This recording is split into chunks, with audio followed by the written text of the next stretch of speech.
ঠিক কিনা? রাসূলের সুন্নতের উপরে আমল করে যারা, তারাই সুন্নি। কি বলেন ঠিক কিনা?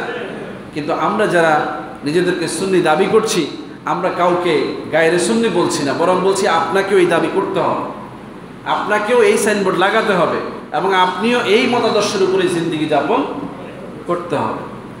এইটা যারা বোঝে না, এটার বিপরীতে যারা নিজেদেরকে ভিন্ন নামে আখ্যায়িত করতে চায়, ভিন্ন পরিচয় দিয়ে পরিচিত করতে চায় এবং সবাইকে তাদের ওই ভিন্ন পরিচয় নিতে চায়, দ্বন্দ্বটা ওখানেই তৈরি হয়। কি বলেন ঠিক কিনা? এই জন্য সকলের প্রতি উদারতা আহ্বান থাকবে, ইসলামকে বোঝেন। আপনি আপনার আমলের যত জাহির করা দরকার করেন, আপনি আমার চাইতে যদি ভালো মুসলমান হয় এটা প্রচার করেন, কিন্তু আপনি আকীদাগত বিষয়ে রাসূলুল্লাহ যে আকীদার কথা বলে গেছেন, ওলামায়ে কেরাম যে আকীদার কথা লিখে গেছেন, আউলিয়া কেরাম যে আকীদার প্রচার করতেছেন, এর বাইরে নতুন কোনো আকীদার দাওয়াত দিবেন, তাহলে ঝগড়া হবে না। তাহলে কি হবে না? আপনিও এই আকীদার মধ্যে এসে আপনার থিমটা উপস্থাপন করেন, অসুবিধা নেই। আপনি শিরক বিদআতের বিরুদ্ধে আন্দোলন করছেন, আমরাও শিরক বিদআতের বিরুদ্ধে। আপনি যদি কারোর মধ্যে শিরক বিদআত দেখেন, তাকে প্রতিবাদ করেন, কিন্তু আপনি মুশরিক তাকে বলতে পারবেন না, কারণ সে শিরক বিদআত করছে, মুশরিক ঠিক আছে, কিন্তু তাকে মুশরিক হিসাবে জাহান্নামী বানিয়ে দেওয়ার এখতিয়ার তো আপনার আমার নাই। আমার আপনার দায়িত্ব হচ্ছে তাকে দাওয়াত দিয়ে দাওয়াতের পথে, ইসলামের পথে আনার চেষ্টা করা। সফল হলে হলেন আলহামদুলিল্লাহ, না হলেও আপনার কোনো ব্যর্থতার কিছু নাই। আপনি দাওয়াত দিয়েছেন, এই দাওয়াত পেয়ে যারা গ্রহণ করবে সওয়াব পাবেন, যদি গ্রহণ নাও করে আপনি দাওয়াতের কাজ পূর্ণ করেছেন, এই জন্য আপনি সওয়াবের ভাগীদার হবেন। এরকম অসংখ্য বিষয় আছে। আমি যে বিষয়টা বোঝাতে চাইলাম সেটা হচ্ছে, সারা দেশ উত্তাল, প্রতিবাদে মুখর, কারণ একজন ইমামের উপরে হামলা হয়েছে, হত্যাকাণ্ড ঘটানো হয়েছে। আমরাও সাধারণ মুসলমান হিসাবে এর সাথে সহায়ক হিসাবে আমাদের পক্ষ থেকে প্রতিবাদ জানাচ্ছি, এই হত্যাকাণ্ডের সুষ্ঠু বিচার এই জমিনে হোক। কি বলেন ঠিক কিনা? আমরা সবাই চাই কিনা?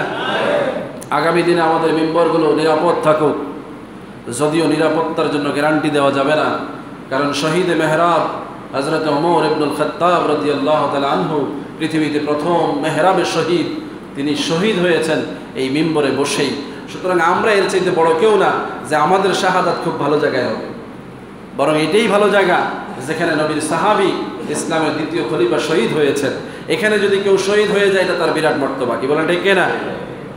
কিন্তু আমরা এটাকে স্বেচ্ছায় গ্রহণ করলে আমরাও ওই জালেমদের কাতারে চলে আসবো, যারা হযরত ওমরকে শহীদ করেছে, যারা হযরত আলীকে শহীদ করেছে, যারা হযরত ওসমানকে শহীদ করেছে। আমরা সেই কাতারে যেতে পারবো? আমরা সবসময় ওমর, ওসমান, আলীর কাতারে থাকতে হবে, রাসূলুল্লাহর পক্ষে থাকতে হবে, প্রতিবাদ করতে হবে। প্রয়োজনে তাদের পক্ষে কাজ করতে গিয়ে শহীদ হলে শাহাদাতের মর্যাদা পাওয়া যাবে। কি বলেন ঠিক কিনা? আল্লাহ রাব্বুল আলামিন আমাদের সকলকে মিম্বর মেহরাবগুলোর নিরাপত্তার অতন্ত্র প্রহরী হওয়ার তৌফিক দান করুন, সকলে বলে আমিন। যুবকদেরকে নিজ দায়িত্বে মিম্বর মেহরাব পাহারা দিতে হবে, হক্কানি আলেমদের নিরাপত্তা দিতে হবে, তাদের পক্ষে কথা বলতে হবে। এটাই এখন এই মুহূর্তে এই জমানার সবচেয়ে বড় জেহাদ হয়ে পড়েছে। কি বলেন ঠিক কিনা? কারণ আমাদের মিম্বর যদি নিরাপদ না থাকে, এখান থেকে হেদায়েতের কথা আসা যদি বন্ধ হয়ে যায়, এখান থেকে যেই আকীদার কথা প্রচার হবে, ওটা এদেশের ইসলামকে ধ্বংস করে দেওয়ার জন্য যথেষ্ট হবে। এই চেষ্টা আগেও হয়েছে, আগামী দিনেও হবে, বরং এখন আরও ভয়াবহ আকারে হচ্ছে, যেটা জনগণের কাছে দিনের আলোর মতো সুস্পষ্ট। কি বলেন ঠিক কিনা? আল্লাহ রাব্বুল আলামিন আমাদেরকে বোঝার তৌফিক এনায়েত করুন, আমাদের ইবাদতগুলো কবুল করুন, আমরা যেন সত্যিকার অর্থে আল্লাহওয়ালা দিনদার মুসলমান হতে পারি, আল্লাহ তৌফিক দান করুন। ওয়া মা আলাইনা ইল্লাল বালাগ। আসসালামু আলাইকুম ওয়া রাহমাতুল্লাহ। দেরি হওয়ার জন্য দুঃখ প্রকাশ করছি, সুন্নাত আদায় করে নেব ইনশাআল্লাহ।